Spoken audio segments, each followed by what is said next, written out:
meniran yang udah ada. Yang pertama pasti aku jelasin dulu meniran itu apa. Karena kan tidak semuanya itu paham ya meniran itu apa. Karena biasanya mereka kalau di kita sebagai periset researcher itu kita taunya adalah nama ilmiahnya. Oleh karena itu, aku taruh di sini ada nama ilmiahnya juga. Karena kan meniran itu ada beberapa jenis, Phyllanthus apa. Tapi dari paragraf 2 aku udah men-state, aku maunya Phyllanthus niruri, aku tidak mau Phyllanthus yang lain gitu. Bisa aja kamu tambahin jenis-jenis apa ya meniran, contohnya kalau di sini meniran. Kenapa? Karena meniran itu memiliki kandungan korilagen tertinggi dibandingkan tanaman yang lain, atau korilagennya itu tertinggi dibandingkan jenis meniran yang lain gitu. Cuman aku karena ini menghemat halaman karena cuma 10, jadi aku cuma nulis aja meniran atau dalam kurung Phyllanthus niruri merupakan tanaman herbal yang memiliki metabolit sekunder korilagen. Jadi aku maunya Phyllanthus niruri, aku nggak mau jenis yang lain. Tapi itu dari riset ya, udah dari riset sebelumnya bahwa emang Phyllanthus niruri ini yang terbaik gitu dibandingkan Phyllanthus jenis yang lainnya. Terus kenapa aku fokus ke korilagen? Karena berdasarkan riset sebelumnya di sini, makanya setelah itu berdasarkan riset Gupta et al 2019, korilagen dapat menghambat proliferasi dan induksi apoptosis sel kanker, gitu kan, sampai sini, sampai TGF beta gitu. Jadi senyawa apa sih yang paling kalian mau butuhkan di meniran korilagen? Jawabannya dari riset sebelumnya sudah terbukti bahwa senyawa yang paling aktif di meniran sebagai anti kanker adalah korilagen gitu. Nah, sebenarnya kan kalau meniran itu punya setiap tanaman ya, kalian pasti tahu lah di farmasi, setiap tanaman itu punya senyawa-senyawa banyak banget gitu. Tapi kalian harus memfokuskan, kalian mau senyawa yang apa. Karena kalau kalian tidak memfokuskan, contoh kalian pakai golongan senyawa, contoh golongan senyawa saponin, terus golongan senyawa tanin, ya semua tanaman punya kayak gitu. Kalian mau fokus di mana dulu, tanaman di senyawa apa dulu gitu. Menurutku itu lebih penting karena itu kan langsung spesifik. Reviewer akan berpikir bahwa anak ini sudah mendalami secara dalam, dia tahu mau ambil senyawa apa gitu. Seperti itu, aku fokus di korilagen karena berdasarkan riset ini ada korilagen lah yang mempunyai efek yang paling bagus. Terus aku fokus ke riset yang sudah dilakukan baik secara in silico maupun in vitro dan lainnya. Nah, di sini riset secara in silico menyatakan korilagen yang terdapat dalam meniran memiliki degree score yang lebih tinggi dibandingkan obat kanker paclitaxel. Atau secara in silico menyatakan bahwa korilagen ini lebih poten dibandingkan paclitaxel yang sekarang digunakan sebagai anti cancer. Berarti kan bagus dong. Ini untuk dilakukan riset tahap lanjut karena ini risetnya hanya in silico gitu. Dan fokus ke korilagen. Jadi kalau kalian tahu in silico itu cuman cari aja di Google korilagen itu senyawanya apa aja sih. Oh, ada korilagen, terus ada katekin, terus ada apa ya lagi, contoh asam-asaman, terus apa ya, aku agak lupa sih. Ada camphor contohnya kayak gitu. Nah, senyawa-senyawa itu nanti digambar masing-masing dan dimasukkan ke komputasi. Dan berarti itu bukan menyentuh sel asli, tetapi hanya in silico secara komputasi aja gitu. Dan itu belum terbukti kan gitu. Hanya terbukti secara in silico. In silico itu adalah prediksi. Jadi kekuatannya hanya prediksi. Mungkin kayaknya iya gitu. Kayaknya enggak gitu. Karena nggak bisa dijustifikasi untuk obat itu hanya in silico aja. Seperti itu. Tapi ini menjadi dasar yang kuat kenapa aku ambil fokus ke korilagen gitu ya. Terus selain itu, riset yang lainnya menyatakan ekstrak etanol 70% herbal meniran tergolong antioksidan yang kuat, di mana antioksidan ini sebagai salah satu tahapan yang menunjukkan bahwa dia memiliki potensi sebagai anti cancer. Karena anti cancer itu adalah sel yang yang hidup secara abnormal. Abnormalnya bisa dikarenakan karena dia terpapar radikal bebas. Aspek yang bisa untuk menangkal radikal bebas itu bukan hanyalah, salah satunya adalah antioksidan tentunya. Jadi oksidasi sebagai hasil radikal bebas itu akan ditangkap oleh antioksidan sehingga itu tidak akan menyerang sel-sel yang sehat, dan diharapkan sel-sel yang sehat ini tidak berterus menjadi sel kanker kayak gitu. Seperti itu. Dan di sini udah tertulis herba meniran, jadi kalian harus cantumin juga. Contoh kalian di judul kan maunya daun ya waktu itu kalau nggak salah yang dikirim ke aku.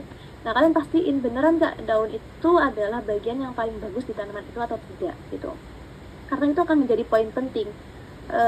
Ketika kalian didanai nanti, ketika didanai terus kalian dikasih pertanyaan, kenapa kalian memilih daun? Ya suka-suka saya dong pak, nggak bisa kayak gitu. Kalian harus jawabnya adalah karena bagian daun itu memiliki senyawa ini paling banyak pak dibandingkan tanaman yang lain, di bagian tanaman yang lain di tanaman ini gitu. Contohnya seperti itu. Terus baru setelah itu, karena aku udah bahas terkait inovasi-inovasi di sini, selanjutnya aku akan bahas terkait drug delivery systemku. Jadi kan aku pakai sistem penghantaran obat tertentu ya. Jadi aku pakai apa ya ngomongnya sediaan tertentu gitu. Jadi aku bilang bahwa untuk tanaman ini itu tidak bisa langsung dikonsumsi dan langsung menjadi anti-cancer karena sel kanker itu umumnya memiliki hipofisitas yang lebih tinggi dibandingkan sel normal yang lainnya. Itulah yang membedakan, salah satu yang membedakan sel kanker dengan sel yang sehat gitu. Jadi di sini ada aspek apa ya, selektivitas gitu. Dia obatnya akan selektif banget. Jadi kayak kamu ini punya obat nih, dia bisa tembus pada sel yang memiliki lipofisitas X gitu. Jadi itu akan nembus ke membran sel yang memiliki lipofisitas atau apa ya, sifat lipofilik. Kalian ngerti lah ya lipofilik sama hidrofilik. Lipofilik itu larut lemak, jadi yang memiliki tingkat kelemakan yang seperti itu dia bisa tembus. Sedangkan untuk sel normal dia tidak akan menembus di situ. Itu kan berarti dia lebih selektif dong obatnya ini nanti, diharapkan seperti itu. Nah ini adalah memiliki lipofisitas yang tinggi, memiliki lipoprotein yang tinggi sehingga persediaan dengan lipofisitas yang sama agar dapat berpenetrasi yang baik seperti itu. Karena kalau nggak punya lipofisitas yang mirip, dikhawatirkan obatnya ini tidak bisa nembus ke dalam sel kansernya, membran sel kansernya gitu. Ini berdasarkan riset ini riset dosenku di farmasetika sediaan. Setelah itu aku fokuskan ke berapa sih permilitas dari senyawa korilagin. Karena aku udah bahas dari awal itu adalah korilagin. Gak enaknya kalau kalian ambil riset tanaman itu adalah seperti ini. Tanaman itu banyak senyawanya. Terus belum tentu korilagin ini kan memiliki persentase yang tinggi ya. Karena ini waktu itu aku buatnya di semester 4, jadi aku masih kayak nggak ada mentoring juga waktu itu, jadi ya udah buat seadanya kayak gitu, sehingga aku tidak memikirkan bahwa korilagin ini sebenarnya sedikit di tanaman itu. Tetapi untungnya aku tidak pernah menyebutkan berapa persentase korilagin. Seingatku aku tidak pernah menyebutkan itu, sehingga reviewerku tidak tahu juga kalau korilagin sebenarnya dikit di tanaman meniran ini gitu. Jadi ya udah aman aja waktu itu.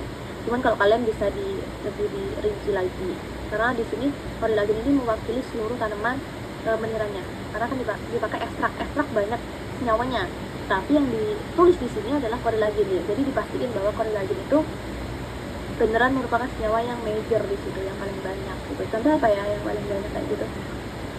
Ini sebenarnya kalau Phyllanthus niruri itu paling banyak itu adalah filantin sebenarnya gitu. Cuman yang memiliki efek kalau dari studi pustaka itu adalah korilagin. Oleh karena itu aku ambil aman, aku tidak mencantumkan persentase di sini. Tapi kalau kalian bisa taruh persentase itu juga lebih bagus. Cuman kalau emang kalian udah mepet nih untuk seleksi, ya udah gitu, nggak usah cantumin persentase aja, langsung aja kayak aku satu senyawa gitu.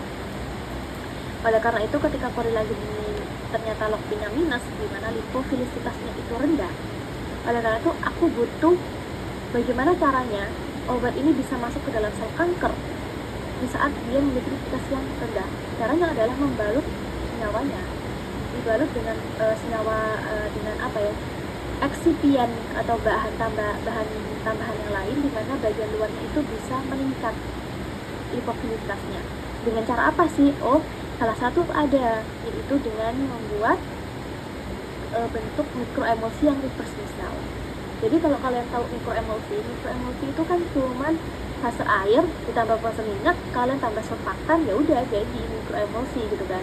Tapi itu tergantung persentasenya. Ketika fase air itu itu lebih tinggi dibandingkan fase minyaknya, maka mikroemulsi yang terbentuk adalah mikroemulsi lemak dalam air, minyak dalam air. Jadi fase luarnya itu air gitu. Karena ketika persentase airnya itu lebih besar dan itu disebut sebagai mikroemulsi doang.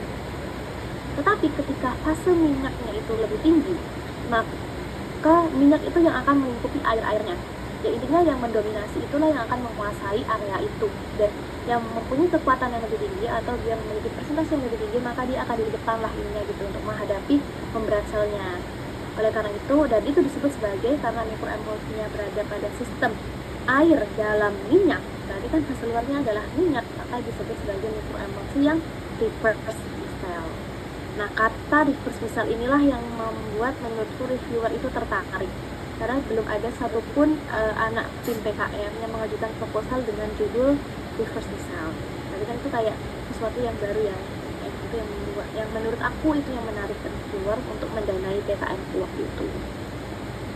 Seperti itu. Nah, ketika kalian sudah mencantumkan di paragraf 3 terkait kekurangan dari kalau dikasih ekstrak doang gitu. Contoh bisa aja kalian taruh aja sel kanker itu, atau gimana, langsung aja kalian sebutin ekstrak meniran itu tidak bisa langsung dikonsumsi secara langsung karena mungkin aja dapat terjadi first pass metabolism yang sangat tinggi.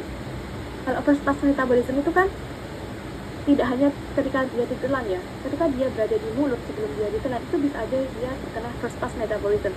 Dimana first pass metabolism itu kan metabolisme lini pertama ya, tahap pertama gitu.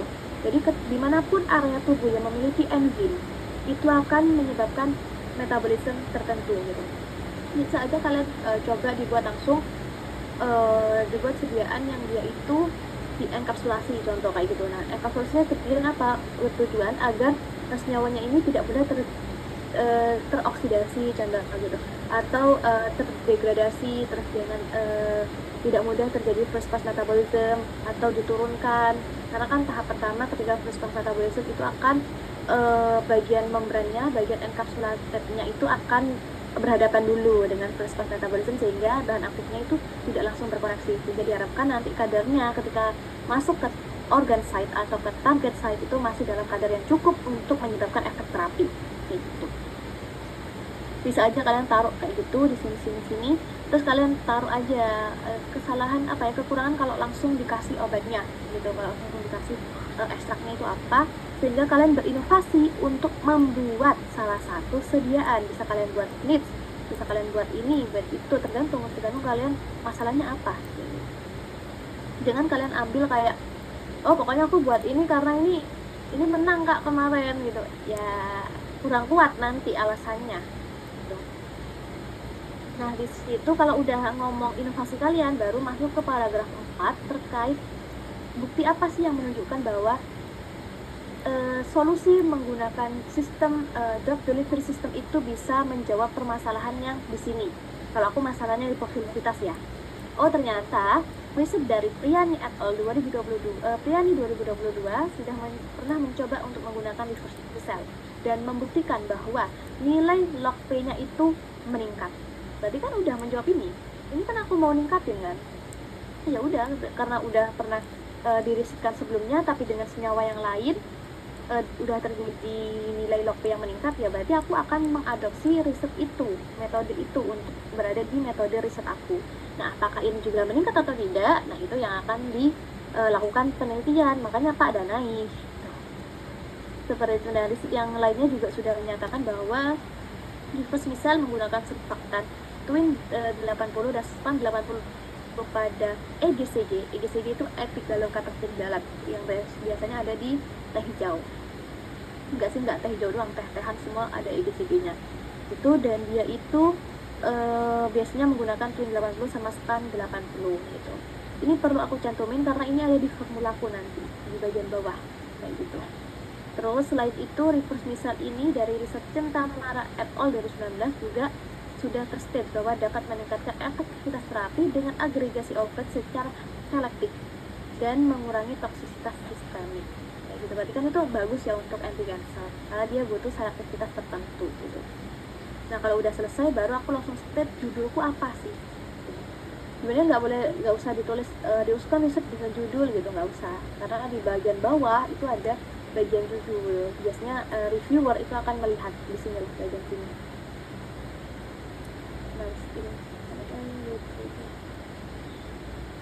Loh, kok hilang?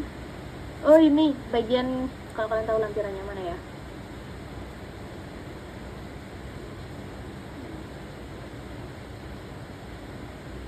Bentar. Nah, ini lampiran 6 biasanya, lampiran surat pernyataan ketua tim pengusul. Di sini biasanya ada judul. Di sini kan, saya menyatakan bahwa saya dengan judul yang diusulkan untuk tahun anggaran ini. Bentar, kok nggak ada? Oh, ini loh, di judul proposal kan ada di sini. Biasanya reviewer akan langsung lihat ke halaman ini di tahap pertama. Bentar ya, ini di situ, jadi langsung dilihat di halaman ini biasanya di tahap pertama dan dihitung jumlah katanya udah